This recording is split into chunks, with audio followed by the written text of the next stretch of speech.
The Gin and Tonic Show. We help Muslims and non-Muslims alike to understand and handle Islam in the 21st century. We consider ourselves to be decent human beings, so we condemn categorically any abuse, oppression, misogyny, slavery, violence, anything like that. We do embrace, however, free speech and also criticism, even if it is directed at us, if it is factual and constructive criticism. We focus on Islam exclusively. So if you're curious about anything Islam, you've come to the right place. Now, we don't attack, which is aggressive, destructive, and antagonistic, neither Islam nor Muslims. We ask questions and show facts. We refute false claims and present the reality of Islam, which is political Islam. We inspect, investigate, research, analyze, and then report and critique on Islam, the ideology, not the people. Now, the live stream goes to YouTube and Facebook, and there are three ways that you can participate in this. Either you join us in the live written chat, you can join the panel during the live show, or later on watch and comment the archive. And anyone can join to comment, critique, contribute, or question. This is not a Dawah channel with censorship. Don't go to Patreon, don't go to PayPal. Everything here is free. The way we work is usually we have some news, some Krazy Komments, a segment where we go and read the Quran, and then a discussion on the theme of the month, followed by integrating the live chat, ending with a Hadith of the week. If this is not enough Islam for you, there's still the Discord channel where you can discuss with us without anything being recorded. See you later and enjoy the Gin and Tonic Show.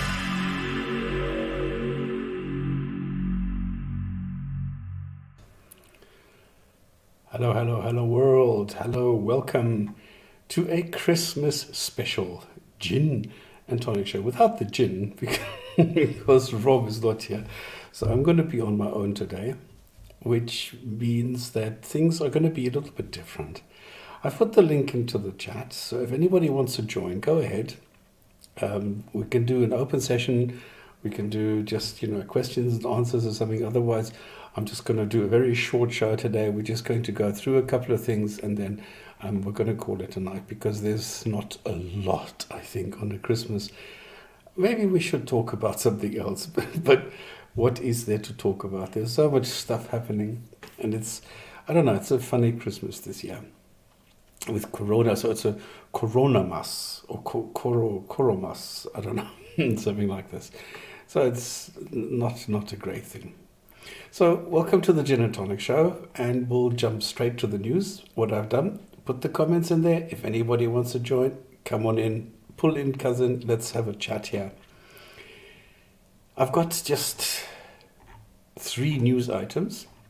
Well, 2 news items, and Thinking Clearly has graced us for the final show in 2020 with a poem. Now, the funny thing is, I was going to go and look at the intonation, as it were, of Nina Simone, because I sort of have something in the back of my mind about how she sings, but I'm not sure I can do the poem the way that Thinking has done it. Now, on the other hand, we have Christmas. So we have ISIS calling for Christmas jihad. Coldly kill them with hate and rage. So I think that's the opposite of what Christmas is all about. But then I have a lot of Muslims who say, no, you're not allowed to celebrate Christmas, because there is some hadith somewhere which says do the opposite of what Christians and Jews do. And that's what people are doing. So Germany, on the other hand, has witnessed growing and what they call racism. And let me quickly share this with you, because this is quite amazing what is happening here.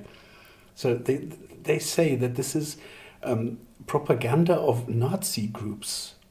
And then you have the far-right opposition. They're not, okay, they're conservative, but they're trying very hard not to be racist or anything. So I don't know if you can actually call them far-right opposition. I don't know.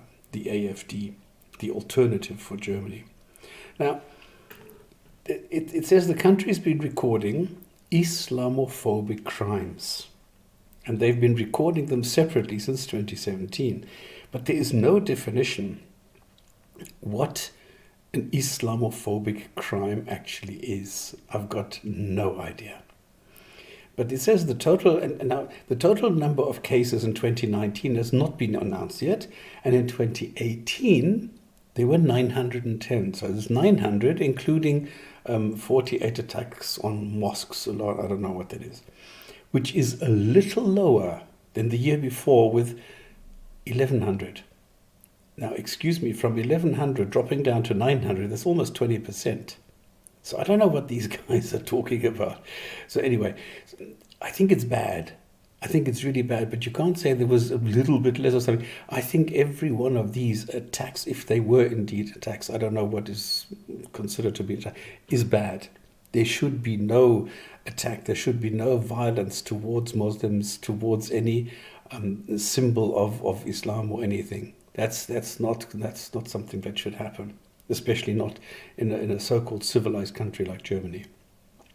But they say that more than 90% of these were attributed to politically motivated crimes by the far right. Now, what we see here is that we have the political involvement here, because a lot of people don't understand that Islam is a political ideology first and foremost. And then you have the other side of the branch, which is the so-called spiritual side. So this is quite strange how this is worded. And they carry on, considering that the overall number has decreased. The authorities reported 56 Islamophobic assaults. Now, it's quite funny that first they said that there were 910. And now they're saying that this is 56 Islamophobic assaults. I don't know what an Islamophobic assault is, with a total of 38 injuries. I also don't know what an injury is. And in 2018, there were 74, with a total of 52 injuries, including 2 attempted murders. Now, the funny thing is it says Die Tageszeitung. Now, what is that? I don't know any newspaper which is called Tageszeitung, because I think every city has its own Tageszeitung, because this just means it's, like the newspaper. But it's not like Bild or Express or, these big newspapers. This seems to be a small local thing. I don't know from where. So they're saying every other day throughout the course of 2019, a mosque, a Muslim institution, or a religious representative, I don't know what a religious representative is, in Germany was targeted in anti-Muslim attacks. Now, is it Islamophobic or anti-Muslim? I don't know. Islam is not the same as a Muslim. The one is an ideology, the other one is a person. So which is it? Another inquiry by the left party. So the communists are attacked, I don't know how this works. So communists are accusing the right, the nationalists, of committing crimes. And the funny thing is that the conservatives are telling the Antifa, the anti-fascist left-wing party, to be committing crimes. So they're accusing each other of the same thing. And now the racist attacks targeting Muslims. I wonder what race a Muslim is. Funny. Or immigrants. What is the race of an immigrant? I am an immigrant. Okay, so I don't know what they're talking about. So increasingly make the headlines as white supremacists become more efficient in an age where their ideals, or these parts of them, are going mainstream. Now, white supremacists are not going mainstream. Okay, so, but you can see, at least I can, where this is sort of going. This is trying to be, a little bit like, it sounds very much like propaganda, a lot like propaganda. So I don't know who is making up these stories or who's writing these stories, but it doesn't sound real to me. Now, what a welcome change we have if we now, I will try and recite this, okay? It's a pity that Thinking Clearly can't do it himself, because I don't know how to get the rhythm in here. So he took Nina Simone, and she's like a speak, sing, it was not rap or something, intonation, and I wish I could do that. Now, he wrote, I wish I knew how to set all Muslims free. I wish I could break all the chains holding thee. I wish I could slay all the things that you pray. Say 'em loud, say 'em clear, for the whole Ummah to hear. I wish I could share all the love that's in my heart. Remove Sharia that keeps us apart. I wish you could know what it means to me. Then you'd see and agree there's no need for slavery. I wish you could give like you're longing to give. I wish you could live like you're longing to live. I wish I could show all the things that bring you low, and though I'm way overdone, I'd be starting this fun. Well, I wish we could be like the birds in the sky. How sweet it would be if believers could fly. Oh, we'd soar to the sun and look down at the sea, and we'd know how it feels to start this new family. Thinking, I don't know, is thinking here? If yes, he hasn't said hi yet. I want to say, well, if you hear this, then thank you very much for this. This is so cute. This is so sweet. And it's a good way, to finish 2020 on a good note. Because if you see all these other messages of hate and calling for Christmas jihad and that, this is the exact opposite. This is actually where we should be, where we need to be, where we need to go, where we understand one another and don't fight each other. So this is really, really a nice move by thinking. Thank you. Okay, now let's go to some crazy comments. Let's go to the crazy comments section. And I've just realized I did not load them, so let me quickly put them in here. This is what happens when you have too much time on your hands, then you don't do the things that you're supposed to do. Okay, but there's just a couple today. There's just 5. Okay, so let's take a look at them.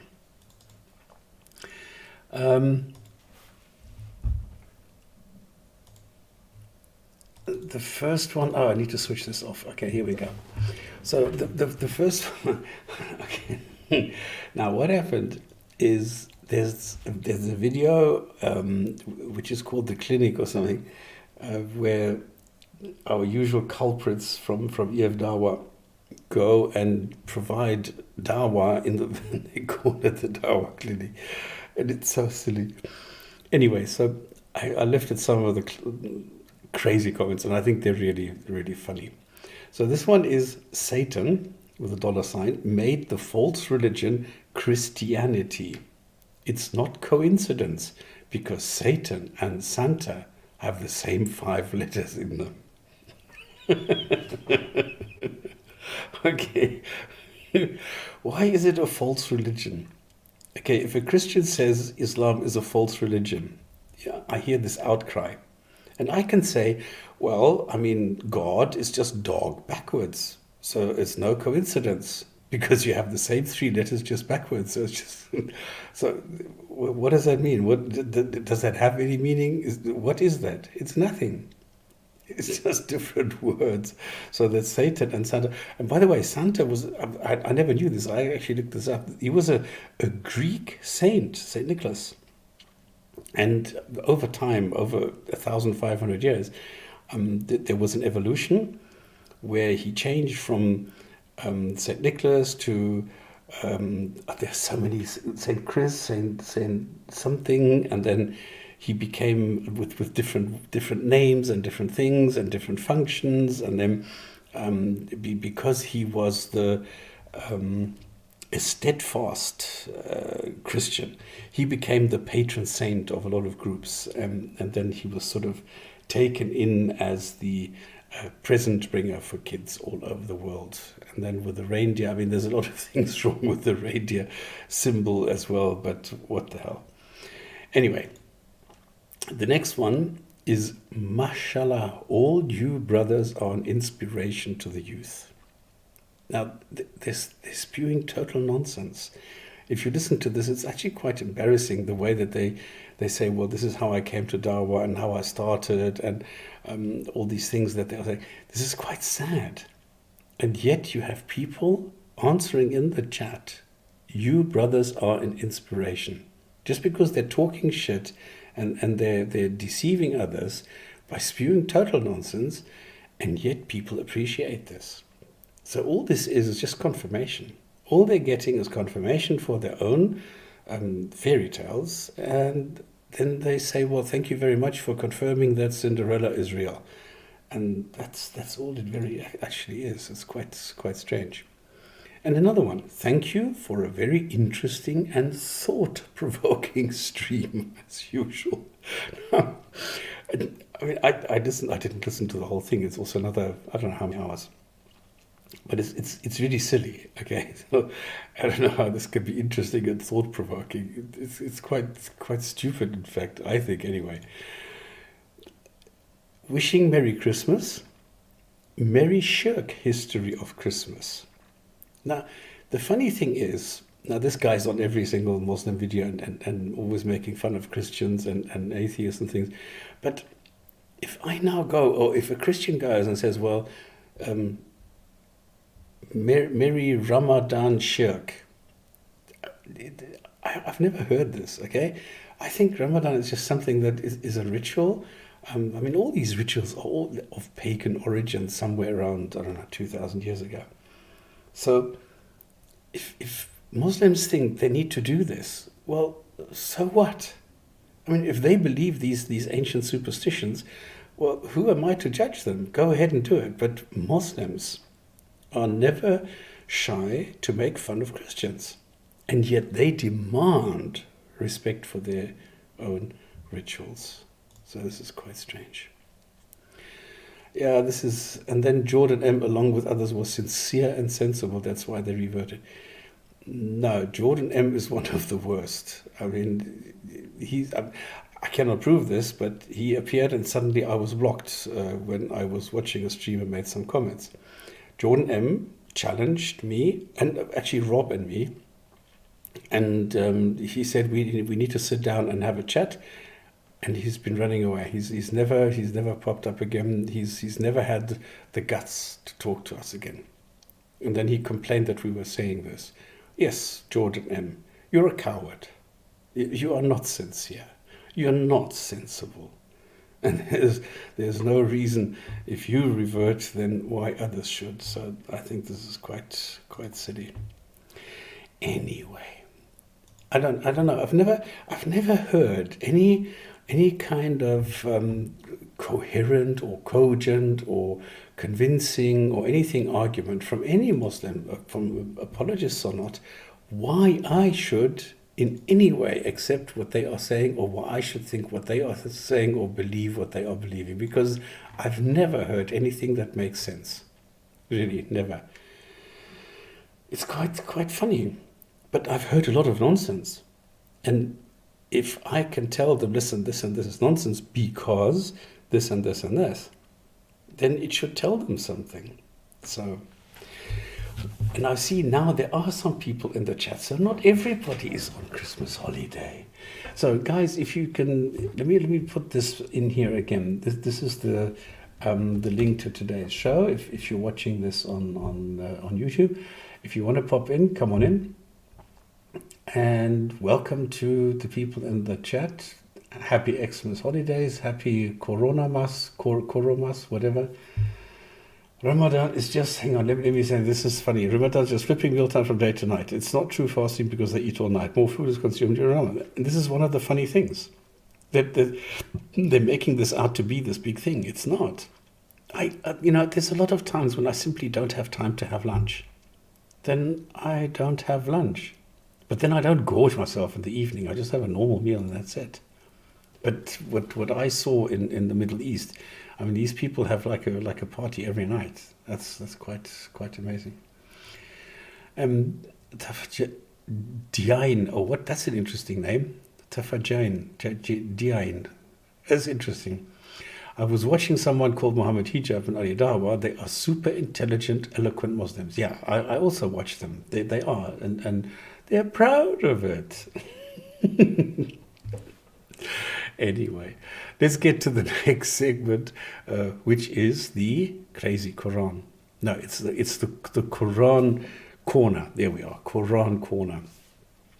Now, the Koran Corner is a segment where what I do is I just go and I take the Quran and I take what I call the essence of the Quran.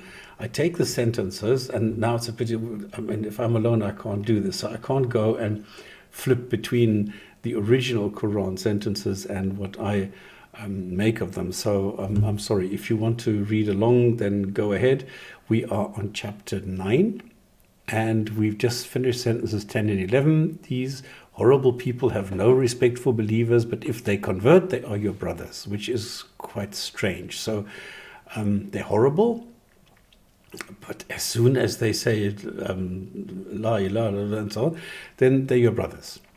It's so easy. I mean, you can be so flexible as a Muslim. And if they don't do this is sentence 12, fight them. Great. So these horrible people have no respect, but if they convert, they're your brothers, and if not, you have to fight them.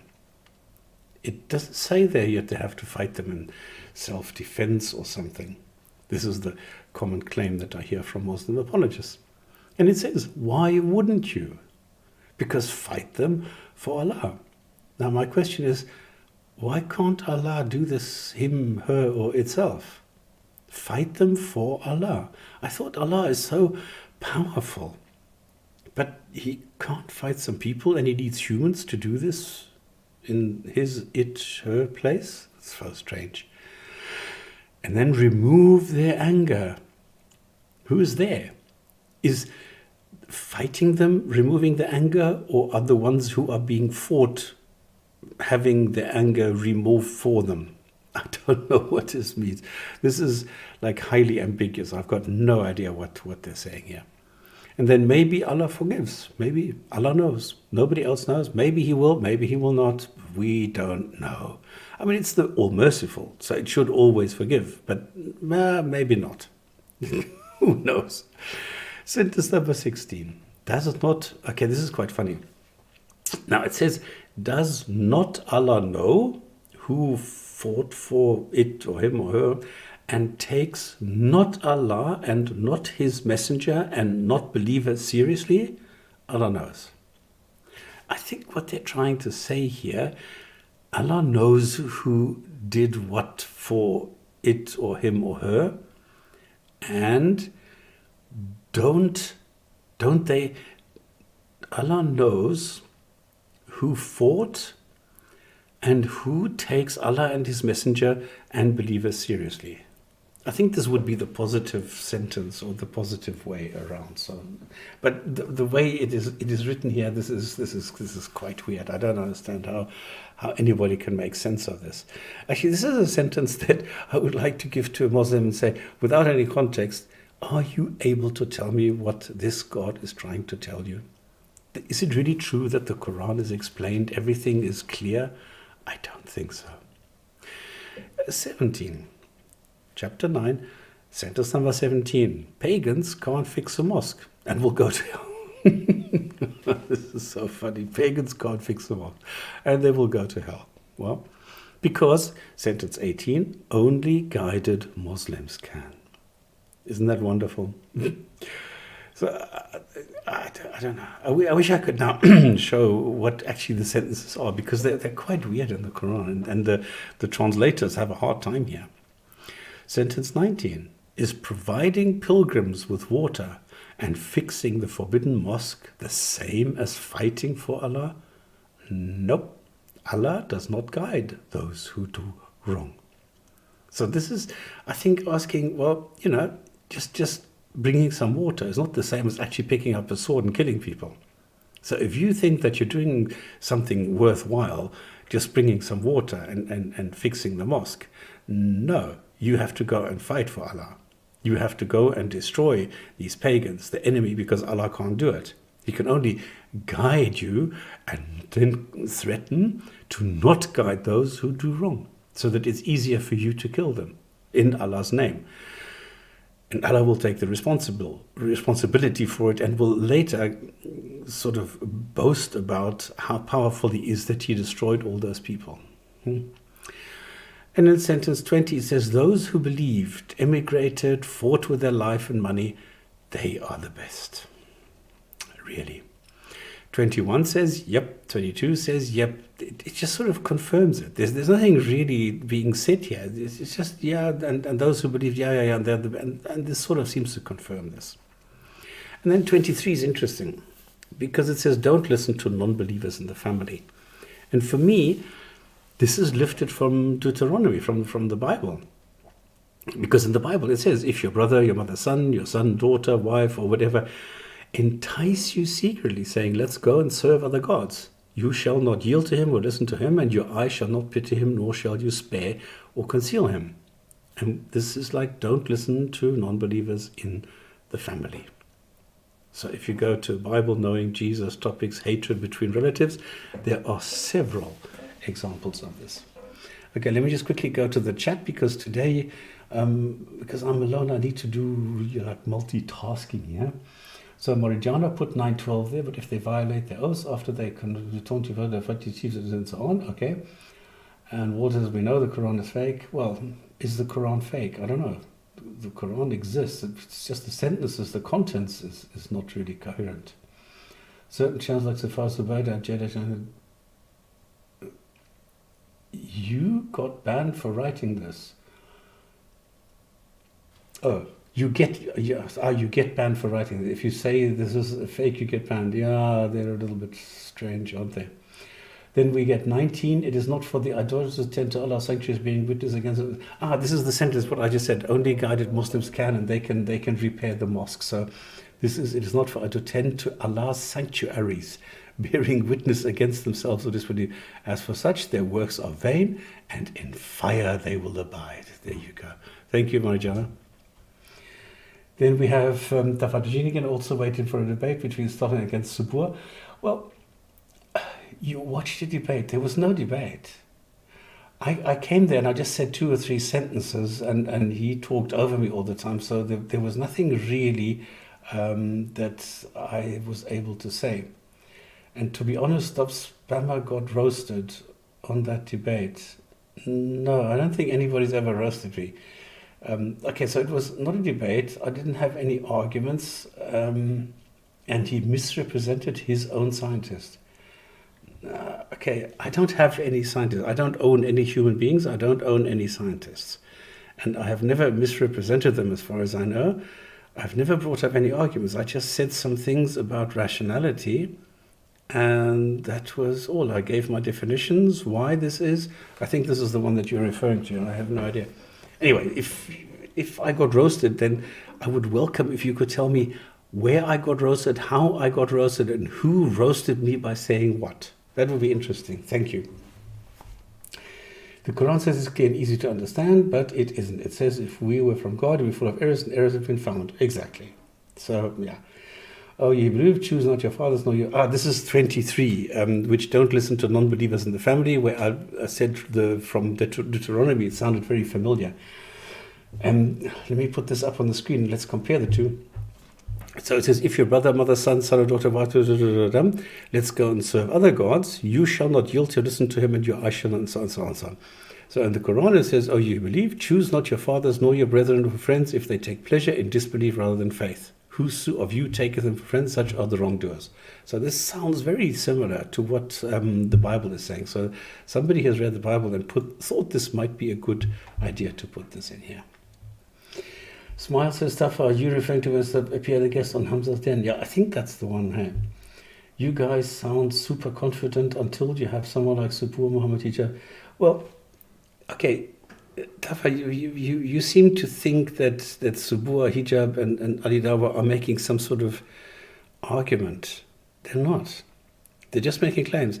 Now, if this is so easy, why don't you come here? Why don't you come here and talk to me? I mean, here's the link. You can come and talk to me, and you can roast me. I mean, it's not so very difficult. It appears. If Hijab is a complete clown. I mean, nobody takes him seriously. Ali Dawah is okay. We don't need to talk about this. And Subboor, I have owned. I don't know how many times I've shown that he's just a liar. He doesn't know what he's doing, and as soon as I check what he says, I find out that it's not true. So it's quite strange. That's strange that you would say that they could roast me and you are unable to. Why not? Why can't you do that? Are you a complete idiot? Are you a fool that you can't do that? Come here and roast me, please. I'm here waiting, no problem. And Krishna says, did I miss to know about the new avatar? Oh, sorry. Yeah, this is me. Like I said the last time, if you have the correct algorithm, because I took an original photo of mine and had it toonized to make it look like a Pixar thing. So this is actually a photo of me. So yeah. Scientific Method, peace family. Hello, answer. How's it going? Oh, maybe you can join and ask Tafa to go and roast you too. So. Peace from Hamburg. Sorry, I'm late. Nah, come on, it's Christmas. So yeah. You sound good, but this house was roasted. It's funny how people make these claims, but then when you ask them, they can't do anything about it, and they're too much of a coward to come here themselves. They have to hide behind others and then say, well, he roasted you, but they can't do it themselves. This is quite funny. So, peace from London, peace from Hamburg, peace from all over the world, peace from Santa. Okay, so we've done Deuteronomy and we've done chapter 9, sentence 23. Don't listen to non-believers in the family. Now, why would the own family? I don't quite get this. Allah creates all these people out of clay and dust and water and nothing and all these things. And then it's the same family. So, you're actually quite close together. So if he creates two people and puts them into the same family, you would think that they have sort of similar views. Why would it be, if Allah creates all these people with identical knowledge, identical everything, that you have non-believers in the same family? How is that possible? Doesn't that tell you something? Doesn't that tell you that Islam is not all that convincing? Doesn't it tell you that the Quran is not all that convincing? Because you can have non-believers in the same family. Isn't that weird, eh? Anyway. 24. Place Allah above everything or else. This is again these threats. That's the only way that Islam can survive, by making these threats. Place Allah above everything. You need to take Allah over everything and cherish and worship and everything, or else. But there is no compulsion in Islam. Of course not. Okay, then we go back to fighting. The huge Muslim army ran away. I don't know why Allah creates a huge Muslim army. He sends 1,000 angels to help them. He gives them all the pep talk and everything, and then they run away. But actually, it says they didn't have to, because if you now, because a lot of tafsir interpreters, apologists have found out that the huge Muslim army ran away doesn't sound good. So they changed it, and they changed the Quran to say, well, they didn't really have to change. They didn't have to move. They didn't have to do anything, because Allah would have taken care of them, of course, even though it doesn't really say that in the Quran. It's quite funny how the different interpreters come to very different, interpretation results or conclusions looking at this sentence. Now, non-believers, and you need to believe this, non-believers were punished by invisible assassins. Wow. I mean, I've heard of Russian assassins doing all sorts of things, but these are invisible assassins. So the non-believers were punished, but the huge army of the Muslims ran away, even though the non-believers were punished by these invisible assassins. Oh, this is so crazy. Oh, Marjana, you're such a sweetie. This is brilliant. Okay, so 25 originally in the Quran says, Allah did help you in many battlefields and on the day of Hunayn. Behold, your great numbers elated you, but they availed you naught. Okay, here it doesn't say that. If you go to different versions of translations, you see different things here. And it says, ye did constrain you, and ye turned back in retreat. So they ran away. So this part is here. And it says here, Allah did help you, but not this time. So even though you were great in numbers, you still ran away. So it's quite strange that different people come to. Why? What did he say? Or she? I wish I could, but he uses a lot of profanity when discussing about religion. What profanity? And you can't talk to me because I use a lot of profanity. So it's not the contents, but it's the words I use. That's why he or she can't talk to me. The other guy, I think his name is Rob, he doesn't swear, and he's got a good demeanor. I can have a civilized conversation. Well then, fuck you. All right, what else do we have? Okay, this one is Yusuf Ali. But Allah did pour his calm on the messenger and on the believers and sent down forces which he saw not. Oh, this is the invisible assassins. He punished the unbelievers, thus doth he reward those without faith. This is so funny. The Quran is such a funny book, really, with invisible assassins. Oh, sorry, how did he say this?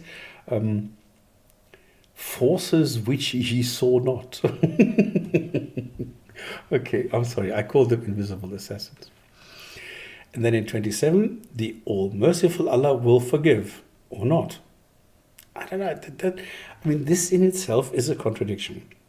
If you tell a Muslim this is a contradiction, the immediate knee-jerk reaction is there are no contradictions in the Quran. Okay, but this is a contradiction in itself. Right? You can't say in one sentence the all-merciful Allah will forgive, or not. It doesn't work. I don't know. This for me, this is a very, very clear contradiction. These are two separate things in one sentence. And Muslims will still say, no contradictions. 28, pagans should not dirty the forbidden mosque. And if you are poor, Allah will make you rich. If she it wants. Oh, really? So this is another one of these things, like, I promise you will win the lottery, or maybe not. So what have I said? I said absolutely nothing. So, Marijana, excellent. Shit, this is so great. Again, will Allah, after this, turn in mercy to whom He will? For Allah is of forgiving, most merciful, but only to whom He wills. So you can't be most merciful and of forgiving only when you want. So there's a contradiction. There's a direct contradiction here with most merciful and whom He will. So that doesn't work. So this is quite strange, Oh, goody. It's so bad we should call them Quran tradictions.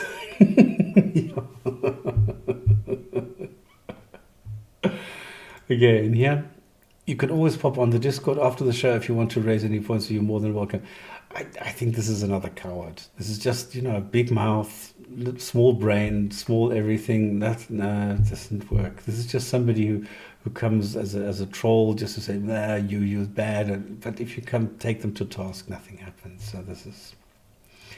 Okay, and then this was the 28th. The pagans should dirty the forbidden mosque. Are you truly unclean? Why are the pagans unclean? I mean, maybe a pagan can shower twice a day. So what's your problem? So let them not, after this year of yours, approach this sacred mosque. Nobody explains what the sacred mosque is. It's actually not sacred, it's forbidden, because it's the haram.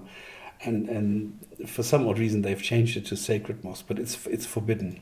Oh, we have somebody here.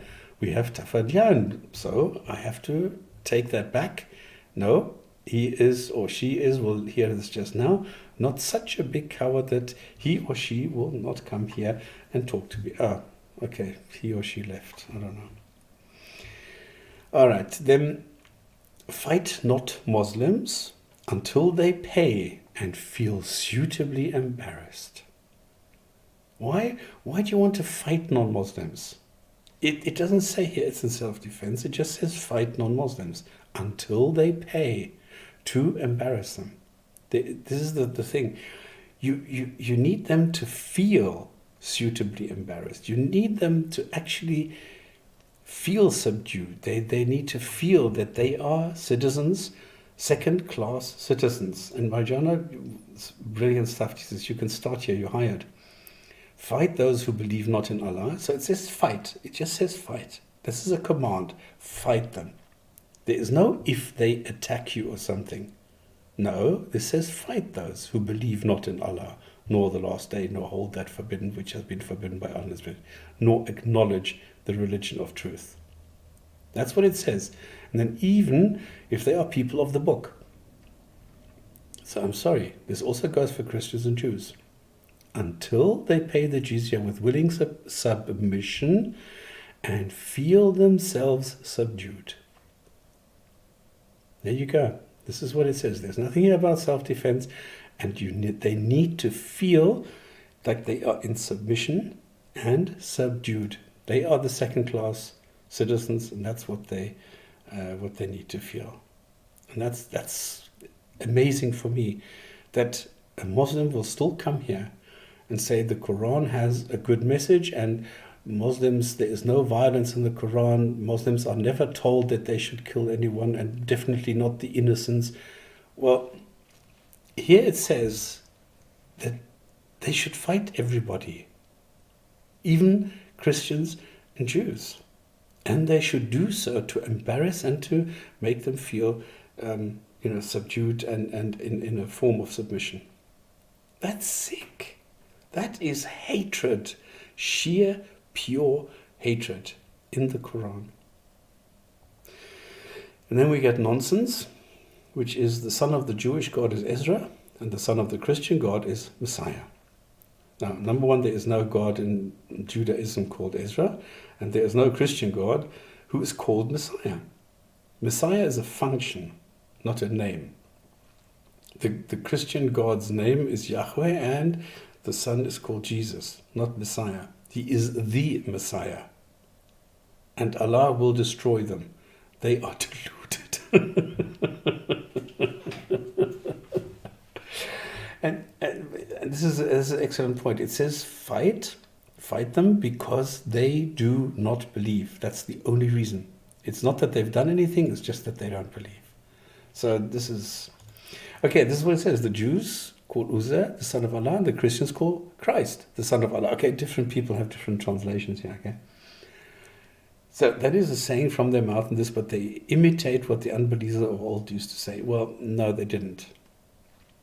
Now, you often hear this, that Ezra is actually being considered to be a type of a child of a god by some Jewish sect somewhere in Yemen or something. That's absolute. That's bullshit. There is no such thing. He's just a cherished guy, and that's it. Pio, do you have any further information on this? Welcome, Pio, to the panel, by the way. Thank you very much. Merry Christmas, Happy New Year, and now kill them.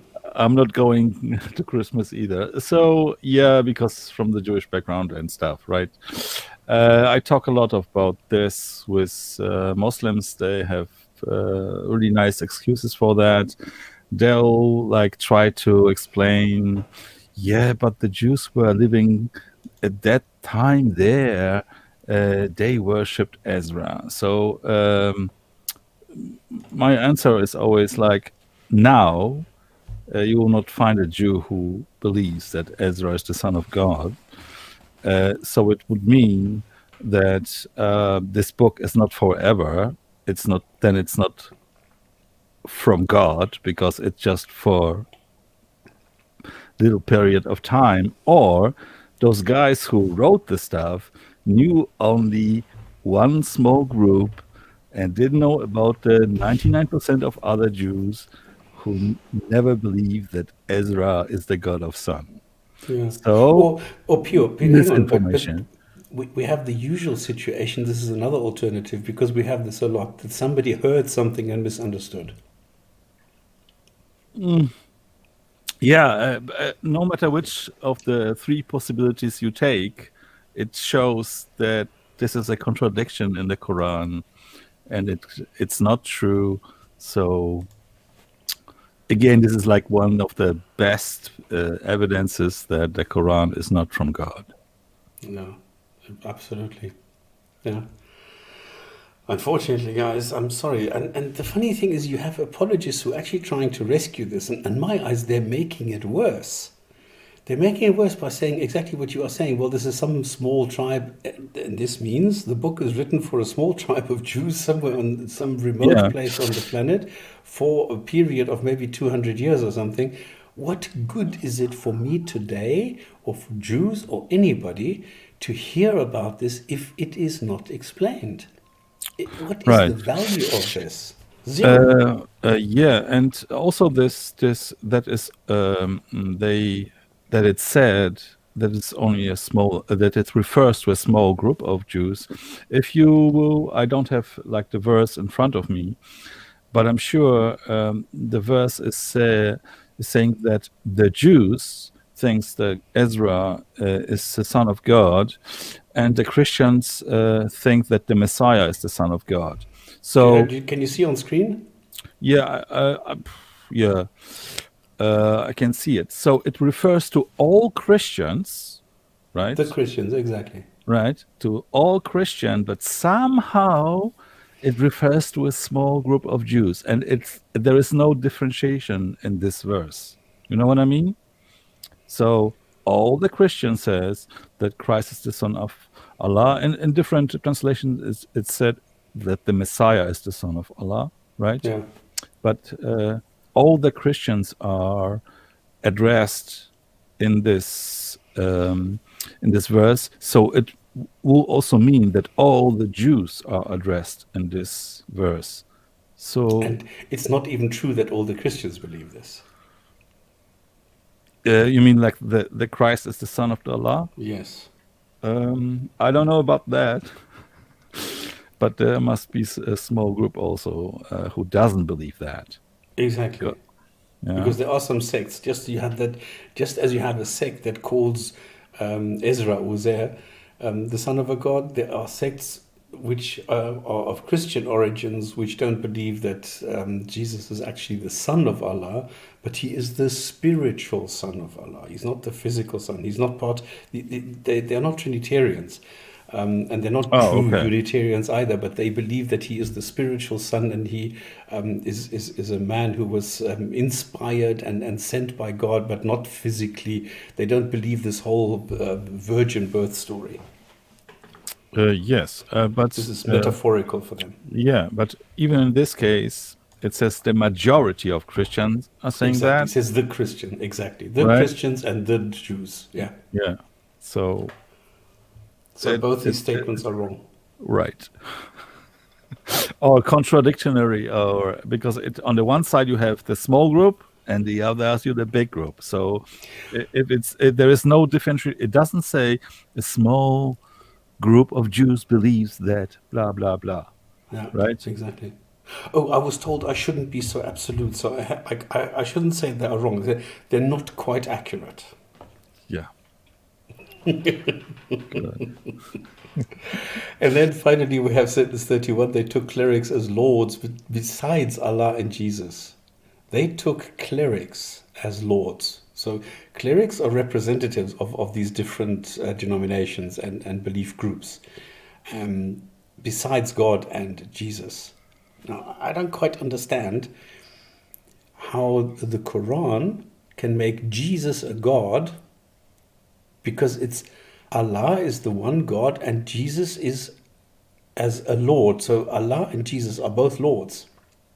So clerics take as lords besides Allah and Jesus. So there's like an equal sort of standing here between Allah and Jesus. Where in other places it's very clear that it says no, Jesus was just a prophet. But here he's being promoted to God. Yeah, he is equal to God here in this verse. I mean, we should of course have the verse in front of us, because yours is just the summary of it, right? Okay, Marijana, wonderful. You ask for it. You ask, yeah, and thou shalt receive. You see, they take their priests and the anchorites to be their lords in derogation of Allah and Christ, the son of Mary. They take as their Lord in brackets. So Allah and Christ here are on the same level. Right. Which is wrong according to Islam. Not quite accurate, Pew. Don't be so negative. Okay, then there's no God but He, praise and glory from having partners associated with Him. Okay, and this is like, yeah, the brackets are not there, so yeah. And then, of course, in 32, it's just a confirmation of this as well. So, yep, yeah, okay, that's it. There's only one God, yeah. Okay, cool. But I tell you, chapter 9 has a lot of problems. Now, I've only got up to here because, after a while, after reading all this, you get sick because it says here, fight non-Muslims, fight them, fight them, fight them. And I can actually feel this. I can feel how repulsive this is to read more of this book. It's quite amazing, but yeah, that's the way it is. Oh, come on. Islam is the religion of peace. Yeah, you can see how crazy, Yeah. Pio just checking the link. Is that what you're doing? Yeah. No, this is kind from the last time I was in somebody else room. Yeah. I should change it. I forget it every time to change this.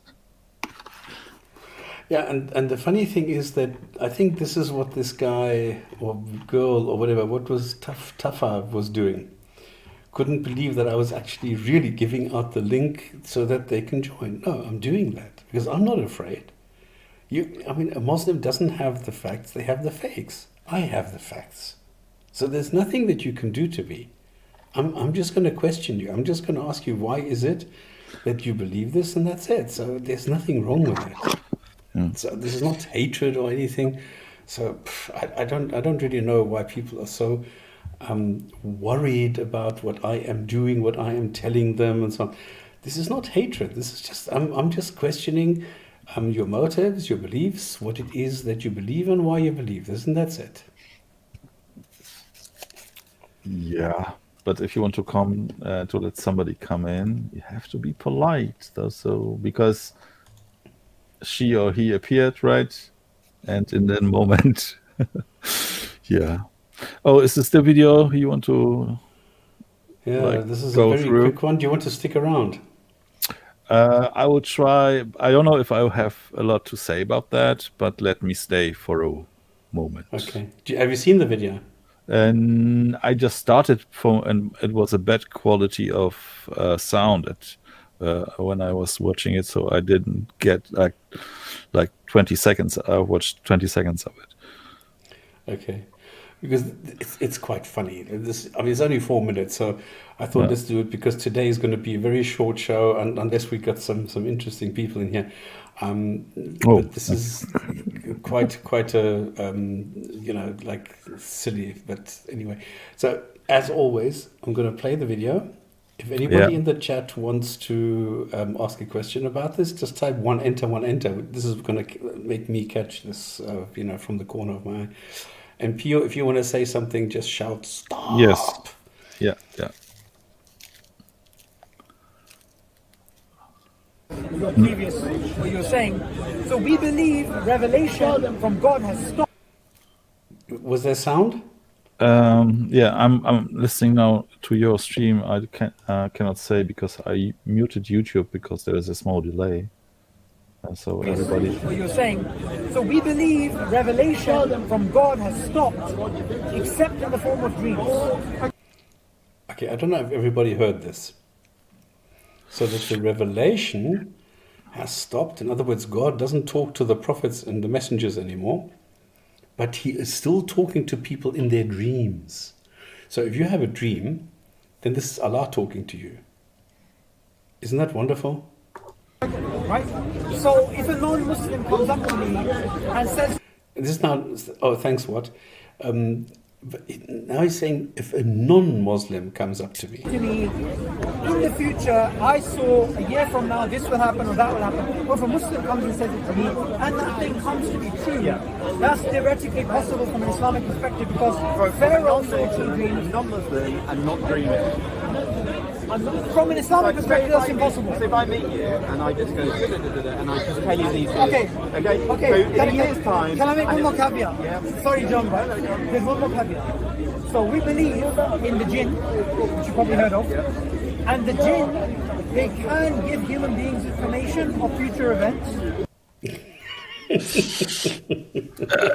Yeah, so like it looks like he will go to Muslims can dream revelations, but the jinn is talking to the non-Muslims. I mean, it's just my guess. I don't know how that works. I don't actually know what his message is. Is he saying that Allah can talk to you in your dreams, but if you hear a dream from a non-Muslim, then these are the jinn? Or can the jinn also talk to Muslims? Yeah, So I don't and know what the hell he's talking about. yeah, and how can he differentiate between that? But Exactly. And now the question that pops into my mind: how does he know that what Muhammad heard was actually God and not jinn? that's a good question. I cannot answer this. I'll be biased. Because you can't know. How do you know which is what? And we have the situation that Muhammad did get some sentences which turned out to be from the devil. You're right. Because they're talking about 3 other gods that he was going to put in a good word for the people from Mecca, which they liked. But then later on, this was taken back, and people said, no, sorry, Muhammad got this wrong. He thought this was God, but this was actually the devil. Which I just want to finish this quickly, which it actually is in a contradiction again, because this would verify the claim or the statement that nobody can provide a surah like it. Right. Well, obviously it can, because the devil did so. And this is so real that actually Muhammad, the number one interpreter of all this, believed it and fell for it in thinking that this was God. And that's why a lot of Muslims actually go and reject this outright. Yeah, and I will say 2 things. As I can remember, one of the Satanic verses, one of this goddess was Anat, which is a Canaanite god, previous to Abrahamic religion. She existed within the Abrahamic religion in the beginning, but the Jews removed after time all these gods out of the Torah. But for a time they existed, like the God of Abraham. I'm diversing a little now. The God of Abraham in the beginning was not the Yahweh God.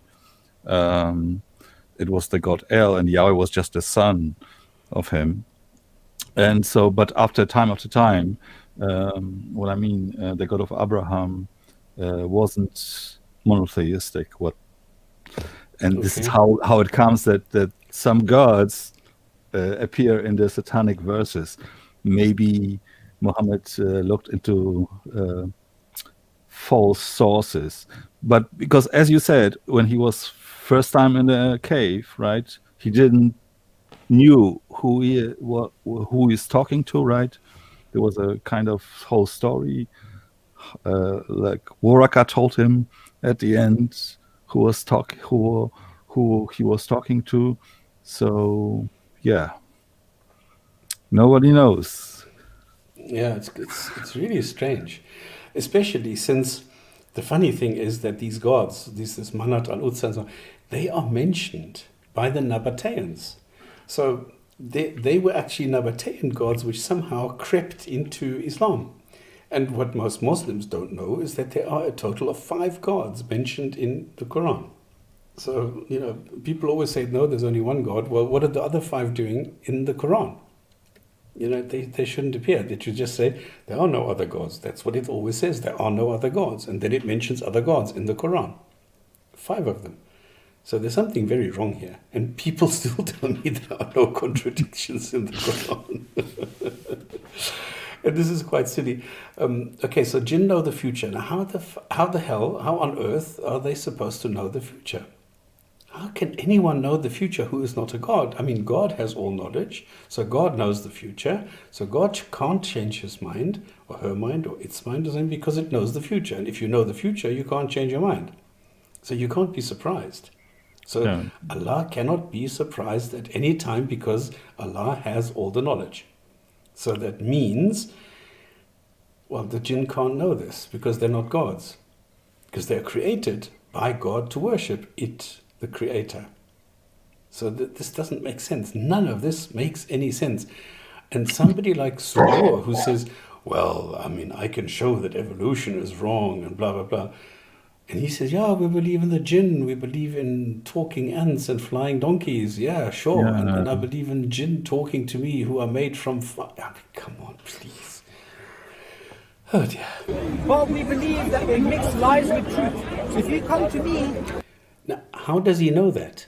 How does he know that a jinn mixes lies with truth? How is he able to distinguish a lie from truth if he doesn't know what the truth is and what a lie is?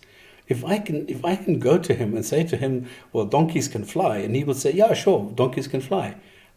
Am I telling the truth or not?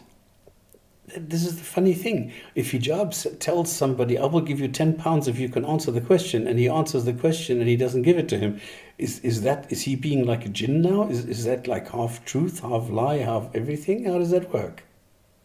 This is so weird what he's saying. And he doesn't really, I don't think he realizes that he's like making himself look like a total fool. This is quite weird. He's serious about this. You may give me one event which is true, you'll give me a whole bunch of events which are not true, so overall I know that you're inspired by the jinn and rather than inspired. Okay, again, how does he know that his God is not doing this? How does he know? As I understood it, he said automatically when a non-Muslim is talking about this stuff, he's automatically talked to by the jinn, the future. I don't know if I understood it correctly, but this is what I got from there. Because they started to talk about the non-Muslims having seen the future or something. Then he came to we as Muslims believe in a jinn. And yeah. Marijana has done the digging because TDS Dave is not here today. So excellent. The good visions are from Allah and the evil dreams are from the Satan. If one sees a dream which one does not like, one should spit on one's left side and seek refuge of Allah from Satan. It will not do any harm and one should not disclose it to anyone. And if one sees a good vision, one should feel pleased but should not disclose it to anyone but whom one loves. And the reference is Sahih Muslim in book reference, blah, blah, blah, and so on. So... goodness. What do you mean when he sees when he doesn't like it, then it is not true, then it must be from the devil? I mean, is it everything what is going to happen in the future like likable? Yeah, actually a good question. Yeah. Oh, wow. Yeah, but it makes you question what these guys are doing. And again, we've brought up on several occasions the Euthyphro dilemma, which says, okay, if you take something that is it good because it's good or because the God says it's good? Okay, and there are a lot of attempts at trying to answer this question by saying, well, it's not in the in the manner, in the spirit of God that He will do this, so you can. It's always good. Well, that again, how do you know that this is good? So you are applying an explanation to the Euthyphro dilemma by going once again into the same Euthyphro dilemma, because your answer is going to be subject to the same dilemma again, and people don't realize it. You don't know that it is good. How do you know that what your God is telling you is good? How do you differentiate that? I mean, is your God telling you that you can slap your wives? Is that good? And it's not. So why, if it is, then why are Muslims constantly saying, well, it doesn't say so? So they are changing the Quran because they know that what is in the Quran is not good. But this is what their God tells them, and it should be good. So they're telling me that everything in the Quran is good because it's from God, and then they change the Quran and say, well, what is in the Quran is not necessarily God if it says something bad. So this is quite funny. Oh, here we go again. Marjani, this is you're a real...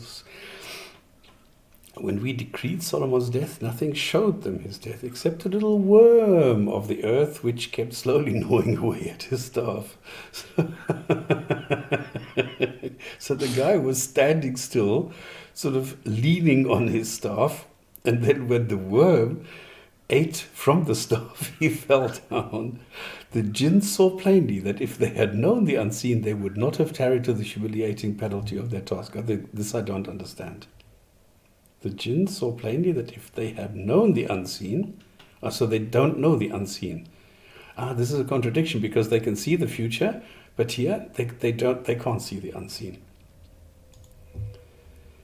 Okay, I don't have to understand all of this, really. I mean, sometimes I think, what the hell makes a Muslim believe that there is anything in Islam that makes sense? Really, I mean, you need to change, like the Quran. You have to change all the sentences. You have to cherry pick the Hadith. You have to cherry pick what anybody is saying, and then you're creating Islam for you, which has nothing to do with the Quran or the Hadith.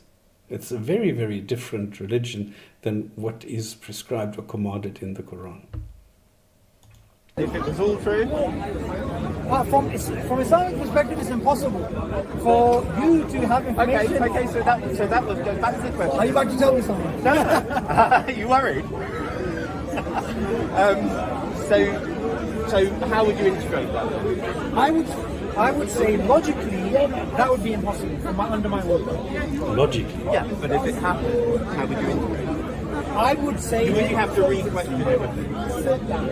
I would have to accept that this view that's coming is a lie, and I would believe in Islam, and I would try to, and there's no such thing as a perspective that's perspective. I would be biased using the Islamic perspective, and I would find faults in this way. Either, for example, it was a hoax, it was this, it was that, but I wouldn't step back and say, right, I'm agnostic. I mean, look, there's a lot. Pio, did you understand anything? No, Angela, I'm lost. I have to admit, I'm lost. I don't even know what's going on here now, because we talked in between so for a while. So I'm still, I was like following it. Saying. Yeah. Okay, this is a good point. So I understood this correct. Jinn know the future when quite clearly you showed here they don't. So Subboor is making, I don't know what he is saying. He's saying that from the Islamic perspective, if you give me something that says next year X is going to happen and then X happens, then I would, from the Islamic perspective, have to say, no, it didn't. Or then I would have to call it something else. Even if it did happen, I would call it something else to make it false. So what he is admitting is that just to make Islam look and seem to be correct, they are willing to lie, deceive, and change reality by calling it something else. Yeah, I will. For me, it sounds more like that. Not like in the hard way, like you are saying it. He's just admitting that he will be biased, right? So maybe this is a good thing when he says that. He just admitted he will be biased. And he has what to... will he do? Listen to this. I'm agnostic. I mean, look, there's a lot of people who would say, I'm going to be objective, I'm going to step back, and I'm going to not be biased in any way. No, I wanted to go back how he does this. Step back and say, right, I'm agnostic. I mean, and I'd find faults in I would be biased using the Islamic perspective, and I'd find faults in this way. Either, for example, it was a hoax, it was this, it was that, but I wouldn't step back and say, right, I'm agnostic. So he would try and find something wrong with that by saying it was a hoax or whatever. So he is saying that he will try and falsify reality just to make the Quran seem correct. Wow. I mean, look, there's a lot of people who would say, I'm going to be objective, I'm going to step back, and I'm going to not be biased in any way. I would say I'll definitely be biased, and I'll prove this wrong. I think. You can't prove this wrong. Yeah. He will at least do everything to prove it wrong, right? This is what he just said. Yes. He just admitted he will be biased, and he will do everything to prove it wrong. Yeah, even if he's confronted with reality. Yeah. If it doesn't match the Quran.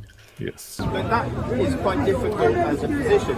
But I understand it has to be your position. I believe it. I believe It has to be your position because it's life and death for you. it's truthful. No, but It's what? Truth? position because it's life and death for you. It's truthful. No, but No, I didn't hear what he said. He said, did he say it's truthful? No, Or for me, crucial? the sound is for me very bad, so that's why I didn't watch it before. because it's life and death for you. Life and death. No, Yeah, I but can't hear. it's a decision to believe in a different construct of reality versus the Islamic construct. Is life or death for you in your mind? It's not life and No, death. no. If you apostatize because of it, that's it within your existing worldview. That's death. But that wouldn't be the adjudicating factor. For me, what would be most important is what is true. But you're saying that you So think about it. Oh, no, now he is contradicting himself because he said, Exactly. for me, it will be most important what is the truth, right? But like a second ago, he said, I will do everything to put it in the right way to fit in the Quran. Whatever, yeah. So, Exactly.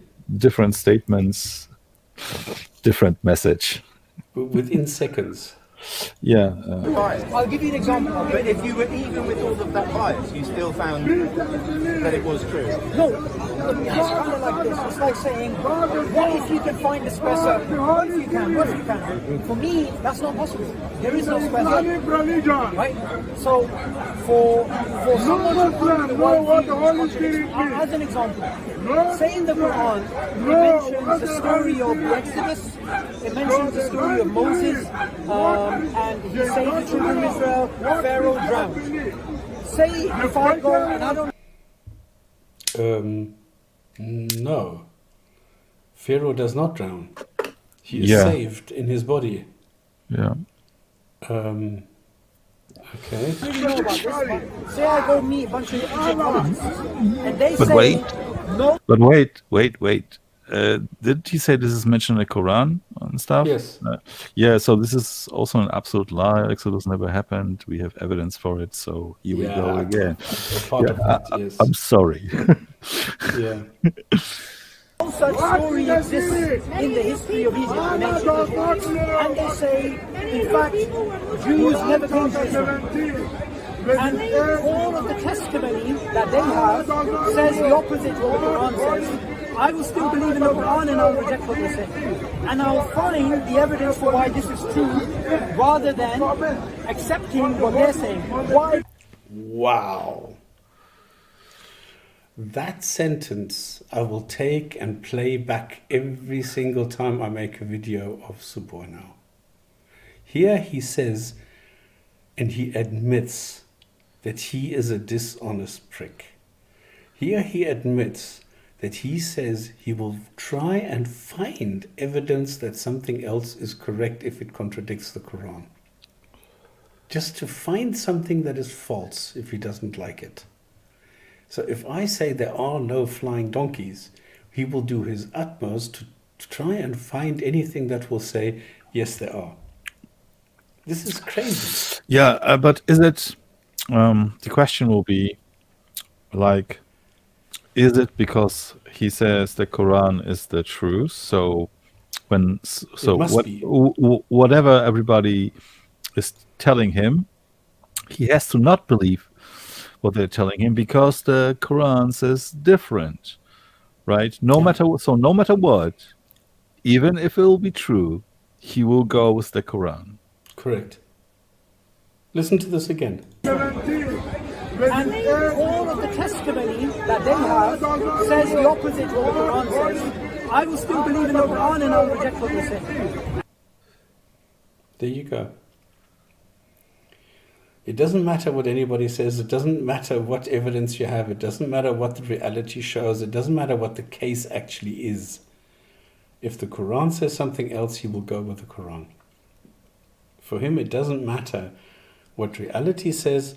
If reality and the Quran clashes, he will go with the Quran. Now, if that is his base, his foundation, his starting point, he will never be able to be honest. He will never be able to be objective in anything.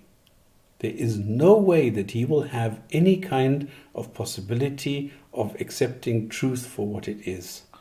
And it's not like he will search for the truth. And I think what he's saying, he has not even the ability as a Muslim to think something else. Yeah. He has to go with it. He's Yeah. forced to go with it, right?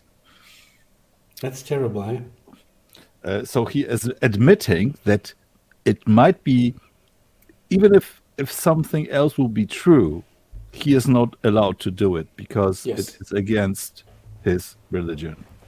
So he says right from the start, I'm going to be dishonest because I cannot be honest if something is against the Quran. So I will lie, I will be dishonest no matter what.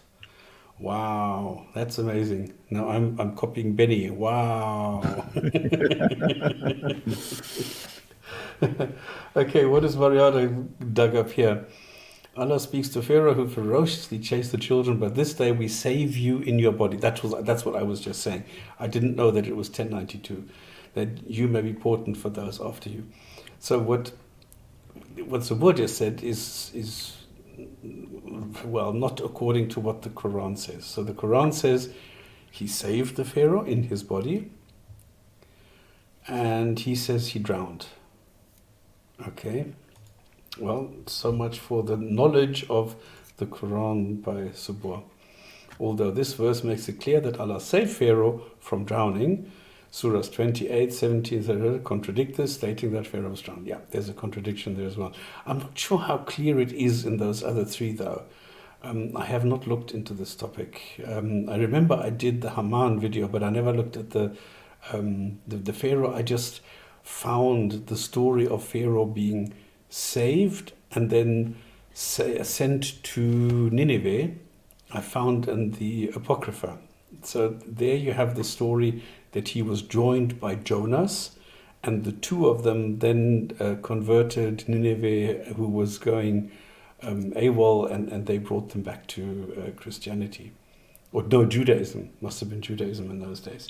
So this I remember, but I don't remember the rest of the Quran, what they actually say about the Pharaoh, whether he drowned or not, or if I can't remember this. Therefore we seized them and his house and abandoned them into the sea, but we drowned him and those with him altogether, and we drowned them thank you. So, drowned them, everyone, without exception. Yeah, sorry, I just saw this now, sorry. So, we drowned everyone, without exception. And here it says, we save you in your body. So there's a direct contradiction there. Wow, okay. So there's another contradiction in the Quran. Wow, and I didn't even look for this today. Thank you, Subboor, for pointing all these things out. And I'll find the evidence for why this is true rather than accepting what they're saying. Why? Because human beings, and I'm sure you appreciate it, let's go back to Thomas Kuhn, right? You always have a paradigm and then you have another paradigm. And paradigms are what? Duelist. Not duelist, not duelist. They are duelist. No. They are. Well, I don't know what we would find if we were to go and check what Thomas Kuhn actually says. No idea. But that was interesting.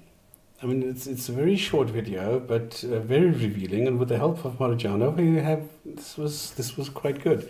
So Yes. I've learned something. I've updated my knowledge base. And another contradiction, which I actually forgotten about, is Pharaoh. Where in one sentence it says it drowns everybody, and in the other one it says, no, he saved him in his body. Yeah. Great stuff.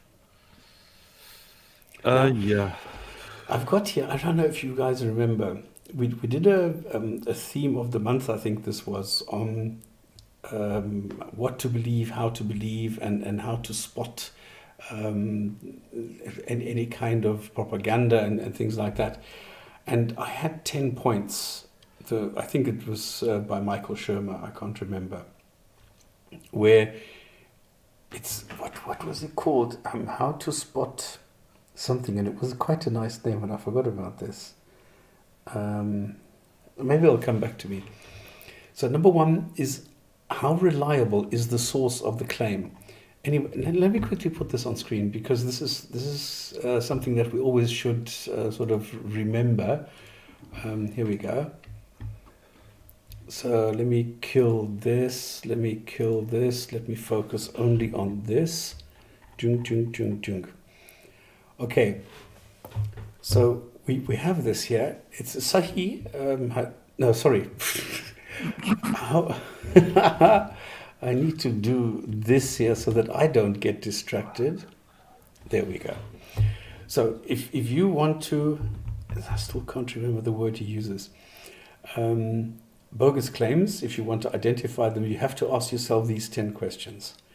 One is, how reliable is the source? Number two, does the source make similar claims? In other words, like, do you have similar claims made by this which you already know are not true, or does it try to substantiate itself by similar things? Number three, have the claims been verified by somebody else? Does this fit in with the way the world works? In other words, does it make sense? And then the opposite, has anyone tried to disprove the claim? So if you read, mountains are set up on the earth, you go and you enter, mountains have been set up on the earth, debunked or refuted or hoax or something like this, to add these things to see if anybody has tried to disprove it. Number six, where does the preponderance of evidence point? In other words, look at the evidence and look at how much of the evidence exists, and then follow where the evidence is leading you, and don't do what Muslims normally do, take the conclusion and find evidence for it, which is exactly what Subboor was just suggesting. Take the point that you want, which is in the Quran, even if reality points you somewhere else. Go and then look for evidence to make your point. This is how he works with his evolution claim, where he goes on the internet and finds ways of showing, yeah, this guy is against evolution, this guy, and so on and so on. Then, is the claimant playing by the rules of science? That's always a very good question, because the scientific method is excellent, and the rules of science say, look, you need to provide the evidence and you need to be able to make it useful. If you can't do that, then there's something wrong here. Is the claimant providing positive evidence at all? And does the new theory account for as many phenomena as the old theory? In other words, is it better in every which way? And then, of course, number 10, are personal beliefs driving the claim? And that's how to identify woo. I think this is what it's called, woo. So there we go. This was something that I wanted to show you quickly to, again, help people. You know, and these are quite good criteria, I think. Go through this list. If a Muslim sees this, if you want to make a claim, go and ask yourself these questions. It's very helpful. Okay, is there anything else?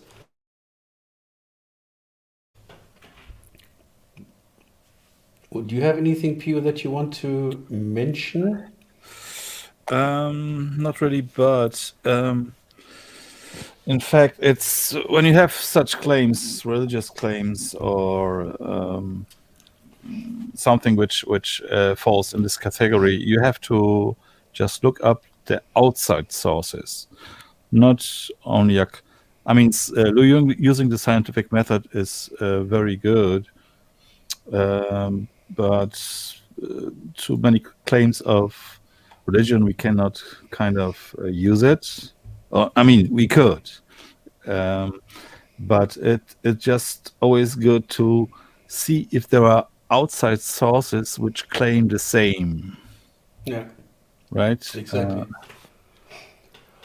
This is how you look at for example, the claims around Moses running through the desert for 40 years. Yeah. This doesn't make sense if you only have 12 springs available for water. I once worked out that if you take the numbers and you apply them to the 12 sources of water, the last guy would have to wait exactly 1 year before he would be able to have the first drink if there's so many people. Because all I did is just take 2.4 million, divide it by 12, and then just divide it by 365 or something like this. And I came up with this number that you have to wait 1 year before you have a drink of water. So this doesn't make sense. I mean, the 40 years doesn't make sense because, in fact, maybe I'm diversing a little bit again. When the Exodus supposedly happened, right, it took 40 years to go there, but the area where they were going, it was also Egypt at those times, right? We know it's from the history, and the pharaohs were able to go there within 8 days. Right? Yeah, exactly. Yeah. With their armies. Yeah. And there were also a lot of people, right? So, yeah. So the 40 years is definitely out the window. Yeah. So this is how you go and check these things. You look at the outside sources and you see, is it possible? You do the sanity check, you go and apply all the different methods, and this is how you get to, you know, a reasonable understanding what is possible and what is not. So, yeah. All right, let's call it a day for now, because I think it's a bit silly now to start a new video. I think that's it. I want to say, Pio, thank you very much. Thank you, everybody. I will just close with the Hadith, which is narrated by Buraida. A woman came to the Prophet and said, I gave a slave girl to my mother, but she died and left the slave girl to me. He said, your reward became certain for you, because the slave girl was returned to you as inheritance. And people say there are no slaves. You can inherit a slave. It's an object, the way they were treated. I'm sorry, Islamic slavery is no better than general slavery. And this hadith shows it. This is the demonstration of this. All right, ladies and gentlemen, thank you very much. This was the Gin and Tonic Show, the last one for 2020. And we look forward to seeing you next year. And then or in 5 minutes on Discord. 5 minutes on Discord. Yeah, but the Gin and Tonic Show, this is the final one for 2020. Yeah. We will see you again in 2021, which is one better than 2020. So I hope this is going to be more virus-free. There's going to be a cleansing operation. Pio, thank you very much for joining me on the panel. This is always a huge help to have somebody else here.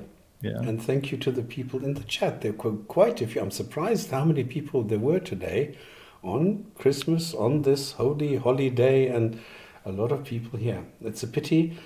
The Muslim who gave me a bit of uphill only came here to check if the link worked and then ran away quickly. Pity. Yeah. Thank you. Good night. Good night.